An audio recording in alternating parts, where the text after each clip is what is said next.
आइए हम लोग आज बेरोजगारी का कैसे मापन होता है इसके लिए सबसे पहले बेरोजगारी का अनुमान पढ़ते हैं। बेरोजगारी का अनुमान।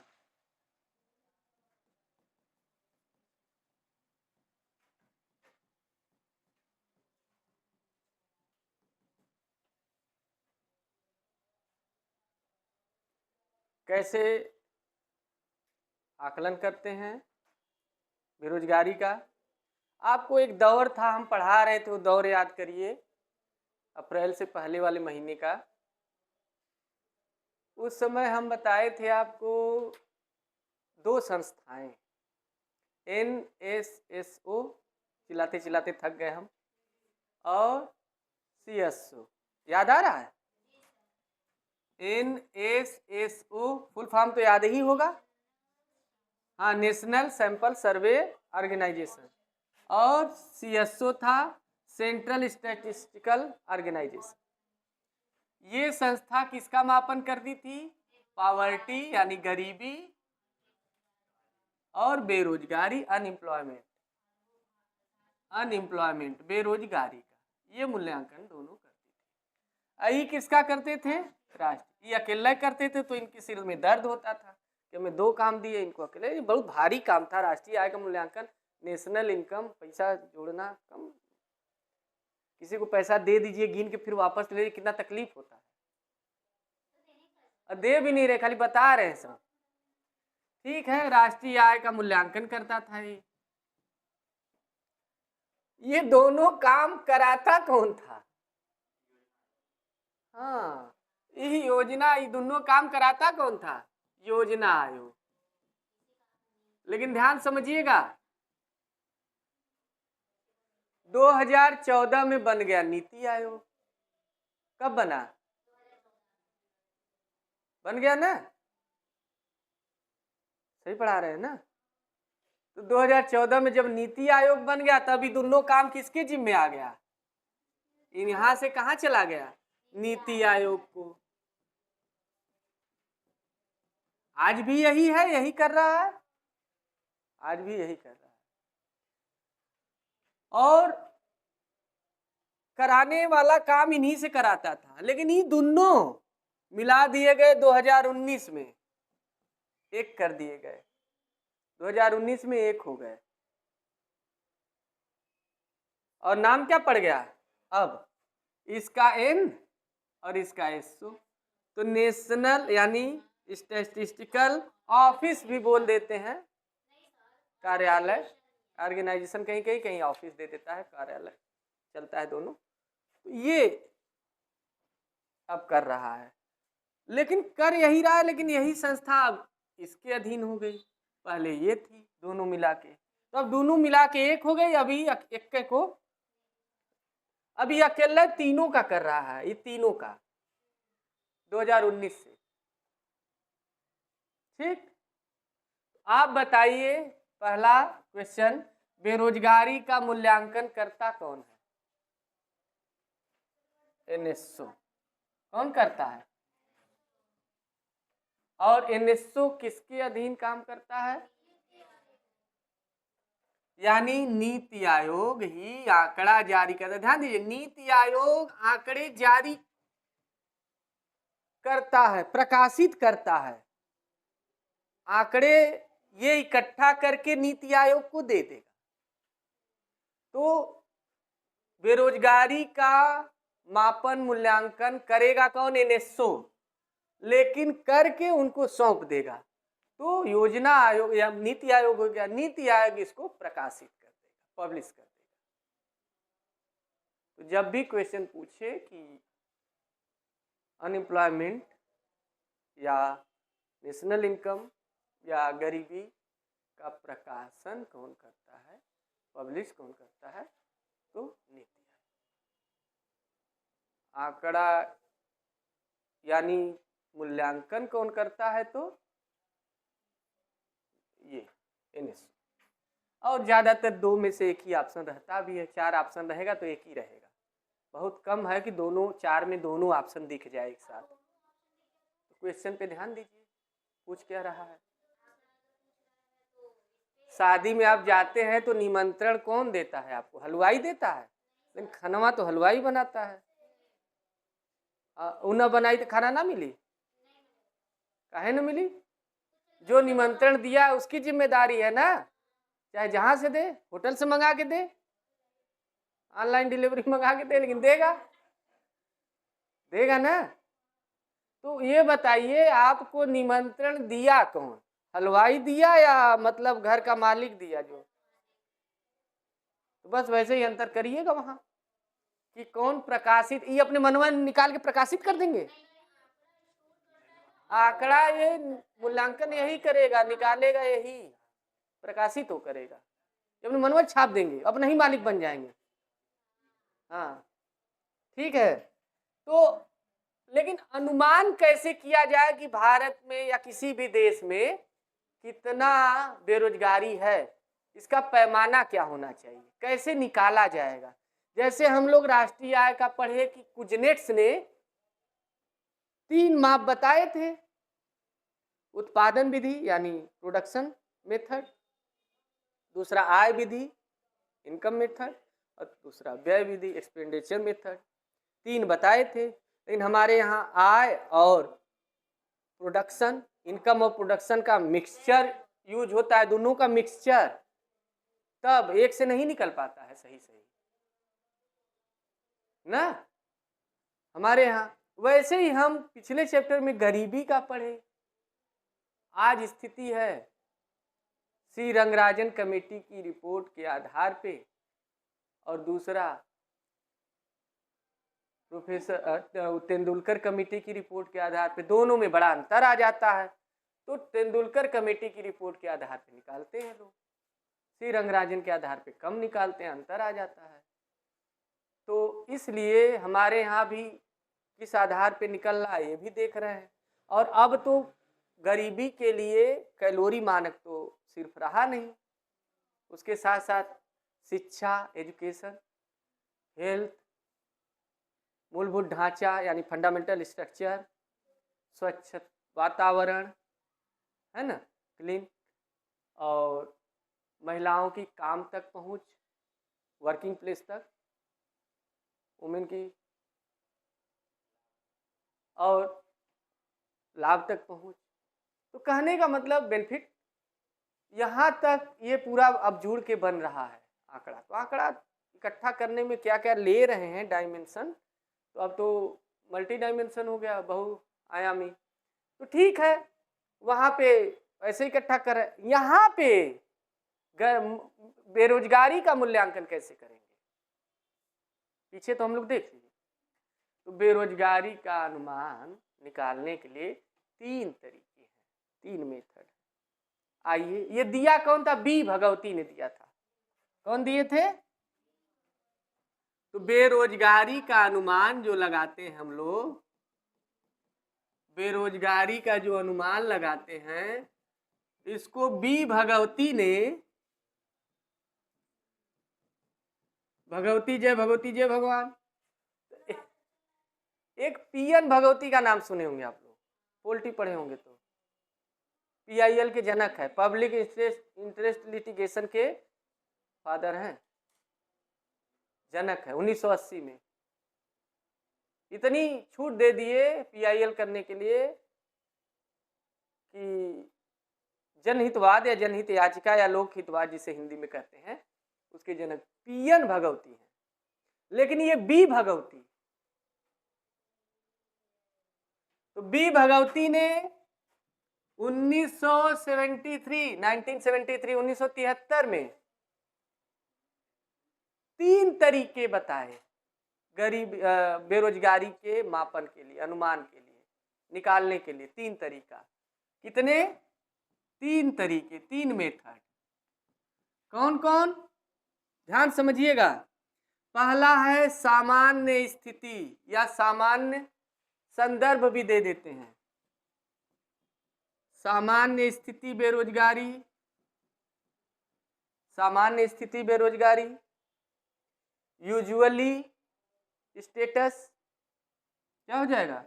यूजुअली स्टेटस,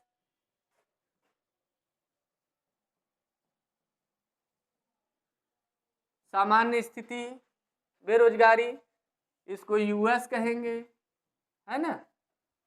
दूसरा हो जाएगा चालू साप्ताहिक स्थिति या वर्तमान। देखिए एक ध्यान रखिए, हिंदी में कुछ छू दे देगा, हम भले लिख रहे हैं चालू साप्ताहिक स्थिति, अब वहां पढ़ के जाएंगे चालू साप्ताहिक स्थिति, और पेपर में ही नहीं मिलेगा, वहां मिल जाएगा वर्तमान साप्ताहिक संदर्भ, और ये तो घबरा गया।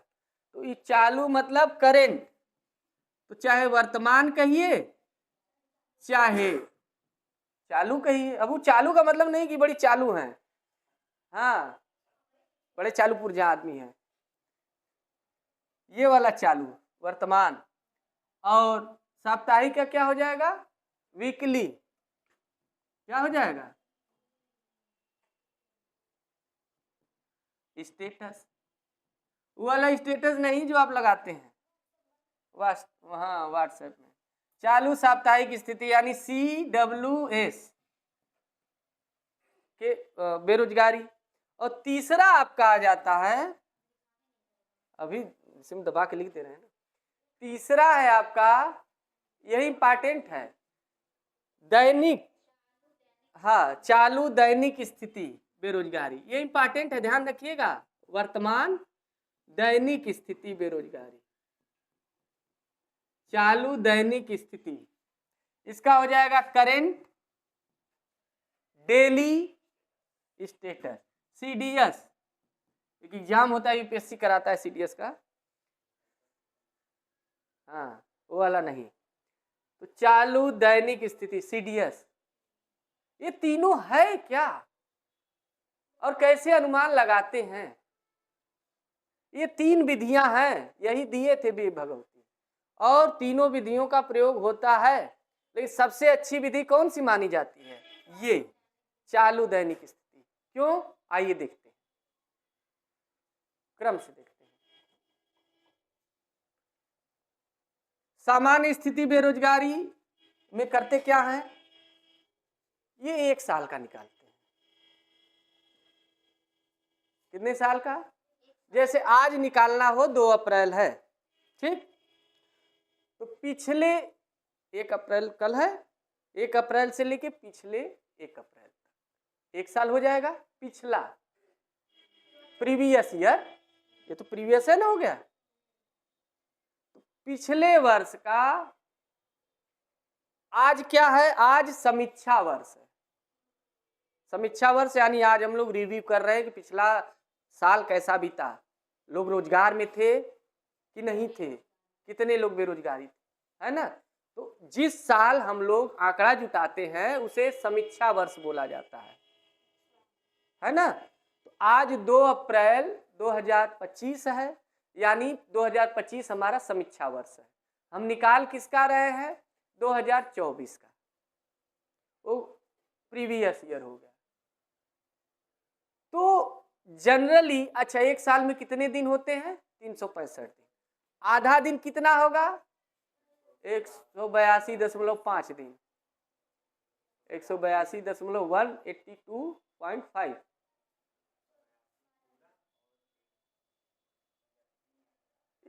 अगर 83 हो गया तो हाफ से आधा हो गया कि नहीं, थोड़ा सा, 183 हो गया तो हाफ से आधा हो गया। तो देखिए सामान्य स्थिति बेरोजगारी में होता क्या है, ध्यान समझिएगा, समझाने चल रहे हैं। सामान्य स्थिति यूजुअली स्टेटस में क्या होता है, ध्यान से देखिएगा, समीक्षा वर्ष, किस साल का हम लोग समीक्षा कर रहे हैं, पिछले साल का ना, यानी समीक्षा वर्ष के, यानी पिछला जो वर्ष है उसी का ना करेंगे समीक्षा, आज का तो करेंगे नहीं, और आप बता भी नहीं सकते कि आगे 1 साल रोजगार में रहेंगे कि नहीं, क्या गारंटी है, बीमार हो गए घर रहे तब। समीक्षा हमेशा पिछले साल का ही होता है कि आप कितने लोग रोजगार में थे, नहीं थे। गरीबी भी जब निकाली जाती है तो पिछले ही का निकाली जाती है, ये थोड़ी कि आगे 1 महीने आप गरीब रहेंगे कि नहीं, कभी ऐसा हुआ है, क्या गारंटी। सुदामा तो नहीं पता था कि हम अमीर हो जाएंगे, गरीब थे तो पिछला निकलेगा उनका ना। तो समीक्षा वर्ष के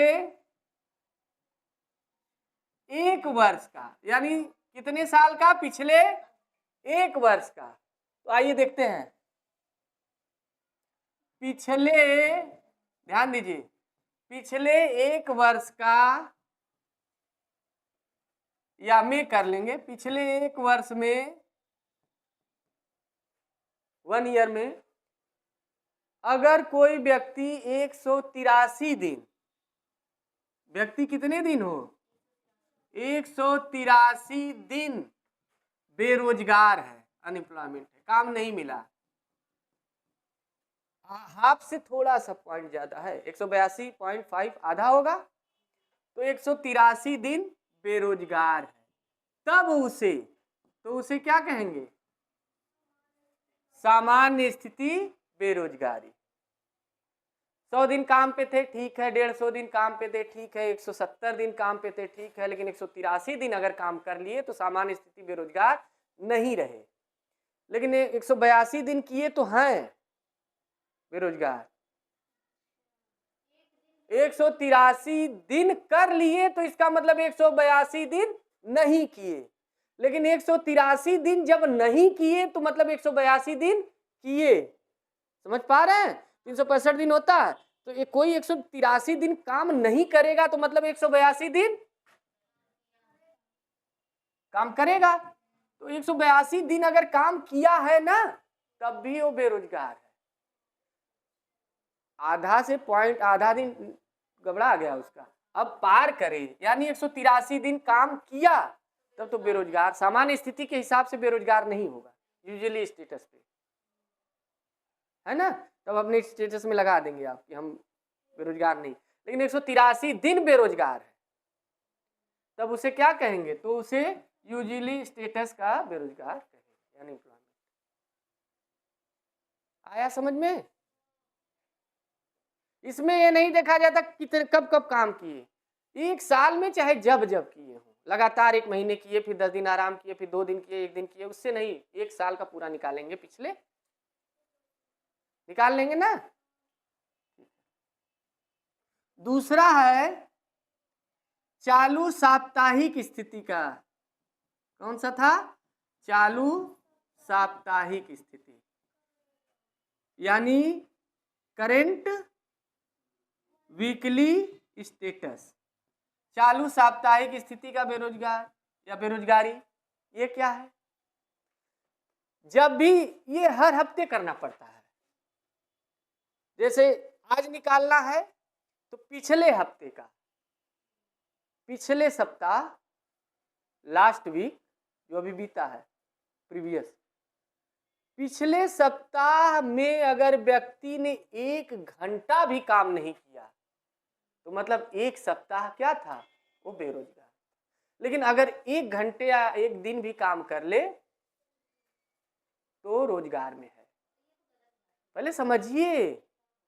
अरे भाई तो कैसे निकालेंगे? पहले तो करना पड़ेगा ना, हर हफ्ता का 52 हफ्ते होते हैं, 52 सप्ताह होते हैं ना एक साल में, तो इससे पता चल जाएगा कितने सप्ताह रोजगार में थे, कितने सप्ताह नहीं। लेकिन इसमें थोड़ा समस्या ये है कि देखिए, हफ्ते में अगर आप आधा दिन भी काम कर लिए, 1 दिन भी, तो पूरे हफ्ते का काम मान लिया जाएगा, उस सप्ताह बेरोजगार नहीं। यानी सप्ताह में, 1 वीक में, पिछले 1 घंटे भी अगर आप काम कर लिए, मूंगफली बेच लिए, तो भी पकौड़ा तुम्हारी चर्चा में है इस समय, क्लियर? तो बेरोजगार नहीं है वो साप्ताहिक स्थिति का। अब आई तीसरा, देखिए ये काम का है, जो हमारा करंट डेली स्टेटस था, यानी चालू दैनिक स्थिति बेरोजगारी। आइए इसको देखते हैं, ये बड़ा काम। इसमें क्या करते हैं, देखिए वो तो 1 साल का था, ये 1 हफ्ते का था, महीना का कोई नहीं होता। कभी कंफ्यूजन से मत सोचिएगा कि वो 1 साल का बेरोजगारी का निकाल रहा है आंकड़ा पहल का, ये दूसरा वाला 1 महीने का, ये हफ्ते, ऐसा नहीं, ये 1 हफ्ते का था। अब ये 1 दिन का है, लेकिन समझिए पिछले 1 सप्ताह का, इस पॉइंट को ध्यान दीजिए, इसको बहुत इंपॉर्टेंट है। इसमें बहुत गलती होती है क्योंकि बड़ा इंपॉर्टेंट है। इसमें क्या करते हैं देखिए, इसमें पिछले यानी प्रीवियस वीक यानी लास्ट वीक, पिछले एक सप्ताह का जब से आप निकालेंगे, जैसे आज से निकाल रहे हैं, आज बुधवार है तो मंगलवार से लेकर सोमवार, मतलब मंगल से बुध तक, यानी एक हफ्ते, पिछला बुध से लेकर मंगल तक एक हफ्ता हो जाएगा ना। बुध शुक्र बृहस्पति शुक्र शनि रवि सोम मंगल, 8 दिन हो गया, नहीं बुध सोमवार तक रहेगा ना। जब भी एक हफ्ते तक का निकालेंगे तो पिछले एक सप्ताह का निकालेंगे, लेकिन डेली का निकालेंगे। पिछले एक सप्ताह का रहेगा लेकिन डेली का रहेगा, मतलब एक सप्ताह का रहेगा। ऐसे देखिए, जैसे आज बुधवार है तो पिछला मंगलवार रहा यानी सोमवार यानी मंडे, संडे, सैटरडे, फ्राइडे यानी शुक्रवार, हाँ गुरुवार यानी बृहस्पतिवार, और वेडनेसडे यानी बुधवार। हो गया 7 दिन, 1 2 3 4 5 6 7, पिछले 7 दिन का डेली का देखेंगे। बुधवार को काम किए कि नहीं, कहे नहीं वो दिन तो हम चले गए थे लगन में, वहाँ निमंत्रण था ला। तो गुरुवार को हाँ हाफ डे किए थे। अच्छा कैसे निकालेंगे हाफ डे फुल डे? देखिए अगर 1 घंटे से कम काम किए हैं, कितना यहाँ बता दे रहे हैं, ध्यान से देख लीजिएगा आप लोग अलग से। अगर 1 घंटे से कम ना तो ये काम नहीं माना जाता है। 1 घंटे से कम कौन काम? 1 घंटे से लेके 4 घंटे तक किए हैं, कितना? तब हाफ डे हो गया, आधा दिन का काम। और 4 घंटे से लेके चाहे जितना करें, लगभग 8 घंटे या उससे, तो 4 घंटे से ज्यादा किए हैं 4 आवर से, तो फुल डे हो गया।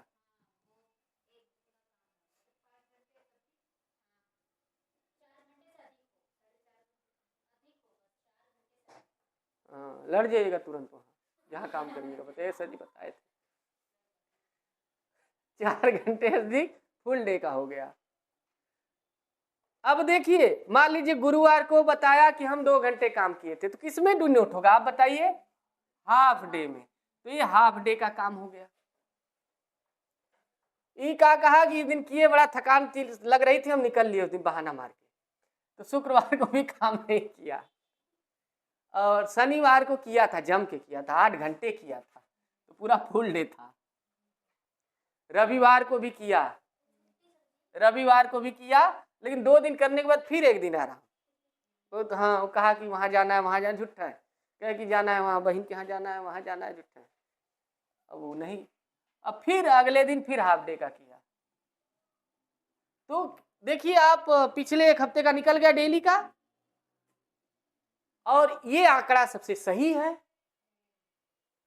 और भारत में अर्थशास्त्री प्रोफेसर राजकृष्ण, इन्होंने इसी को भारत में बेरोजगारी के मूल्यांकन के लिए ये सुझाया है, और इसी के आधार पे निकाला जाता है भारत में। प्रोफेसर राजकृष्ण, याद रखिएगा, यहाँ नाम लिख दे रहे हैं, पता नहीं आप लोग भूल उल जाए। एक तो कृष्ण थे, राजकीय भी थे वो। तो प्रोफेसर राजकृष्ण ने इसी CDS को ही सुझाया कि ये आंकड़ा एकदम सही और वर्तमान स्थिति बताता है और सही आंकड़ा देता है। इससे बेरोजगारी का सही मूल्यांकन हो जाता है। इसीलिए यही पैमाना सही लग रहा है, यही अनुमान सही है और यही उचित भी है ना? हाँ इससे निकालते हैं, और भी निकाल लेते हैं, बड़ा लपेटते हैं, 1 2 और लपेटते हैं, मिला जुला के निकालते हैं सब। नहीं भारत में झूठ भी बोलते हैं सब ना, तो इसलिए तो यही याद रखिएगा, 3 तरीके, तीनों पूछेगा और कुछ नहीं पूछेगा। चले आगे।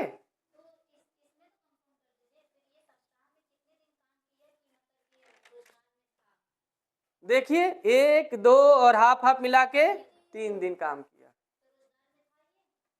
अब ऐसे ही निकालेंगे पूरा ना, तो चालू दैनिक स्थिति में तो है ही ये। चालू दैनिक स्थिति में क्या है कि हर एक दिन का एक सप्ताह के हर एक दिन का निकल जाता है पिछले, तो एक हफ्ता का तो निकल ही गया। तो ऐसे में आंकड़े जुटाने में हर सप्ताह का डेली का निकालना पड़ेगा। तो खाली कहने के लिए सप्ताह है, हर सप्ताह का निकाल लेंगे तो देखिए निकल के आ ही जाएगा, है कि नहीं? हाँ हाँ हाँ, नहीं तो सबका अलग अलग पैमाना है, वो अलग है। एक साल का इसमें नहीं निकालेंगे, पूरा जोड़ के निकालेंगे तो निकलेगा, तो पता चलेगा कितने दिन रोजगार में था, ये पता चलेगा। इससे बस ये पता चलेगा, एक साल का अगर निकालेंगे हफ्ते हफ्ते हफ्ते हफ्ते करके इसमें, तो ये पता चलेगा कि 200 दिन रोजगार में था कि 250 दिन, ये पता चलेगा। उसमें ये नहीं कहेंगे कि बेरोजगार था कि रोजगार था, डेली डेली का पता चलेगा रोजगार था कि आज बेरोजगार है, या आप आज हाफ डे का है ना, आधा दिन रोजगार में था। ये इससे तुलना नहीं करेंगे कि फिर इसको उठा के वहां जोड़ेंगे कि 183 दिन हो गया तो रोजगार में, नहीं, इसमें उसमें मिक्स नहीं करेंगे।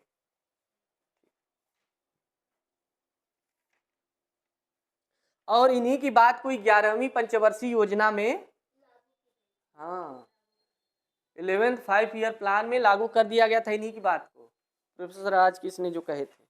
और याद रखिएगा, हम आपको पढ़ाए थे, गरीबी की बात उठाई गई थी 5वीं पंचवर्षीय योजना में कि गरीबी समाप्त हटाना है, दूर करना है, लेकिन गरीबी हटाओ का नारा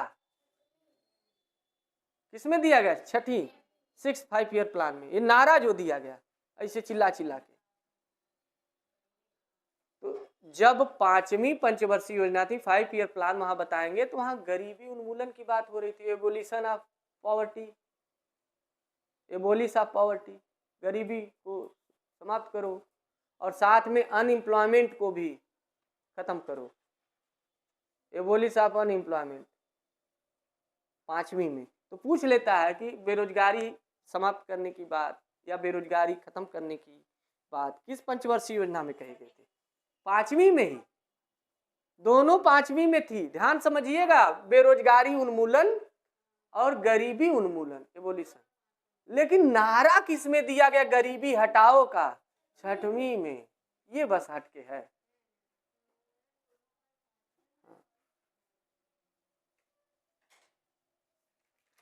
आइए, हम लोगों का अब नया चैप्टर शुरू हो रहा है, तो नया चैप्टर नए रिकॉर्डिंग से करें।